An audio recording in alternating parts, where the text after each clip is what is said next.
Greetings, I'm Adam Chung, and today I want to talk about Poo-Poo Butt, right?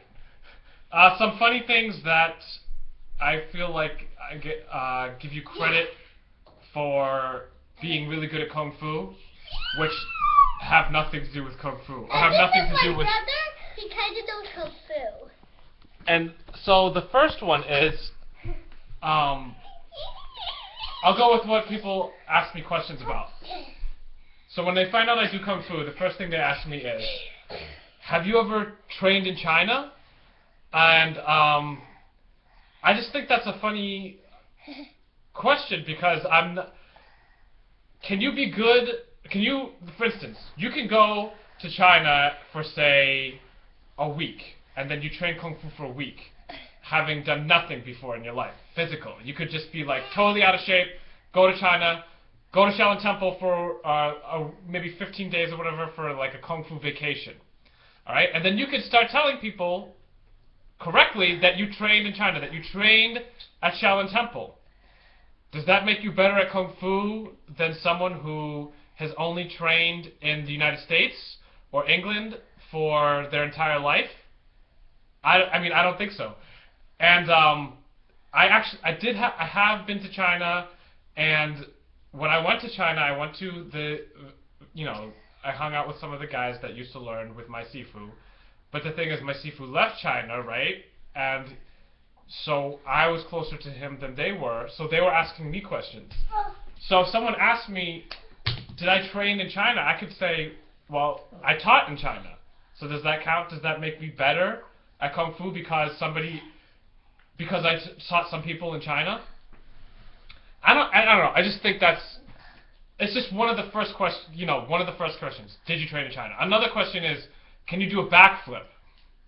And actually, no, I can't. Unfortunately, I can't do a backflip. But I feel like I should learn how to do a backflip, and I should teach Noah how to do a backflip, because you will always be asked if you do Kung Fu if you could do a backflip. But if you're a professional backflipper, like a gymnast or a breakdancer, that all you work on is doing backflips, they don't ask you if you can do Kung Fu. So why is it that if you do Kung Fu, it's like, can you do a backflip? It's like, you could be very good at doing backflips and not be good at Kung Fu. And you can be very good at doing Kung Fu and not be good at doing backflips. And you can also be good at both. But I don't feel like, a motion like throwing like this. Yes, if you're more physical, you're more in shape, you have more core muscles, you have, you're faster or whatever. Theoretically, should that help you punch? I don't know, because you could be fat and out of shape and just not, you have to have some leg strength left, but you should be able to, you could do this motion and be really deadly. Like, you could still, there's people that can maybe stick their fingers through a watermelon or something. And I don't know, I'm not saying that makes them good at all aspects of Kung Fu, but it definitely makes them good at this technique, right?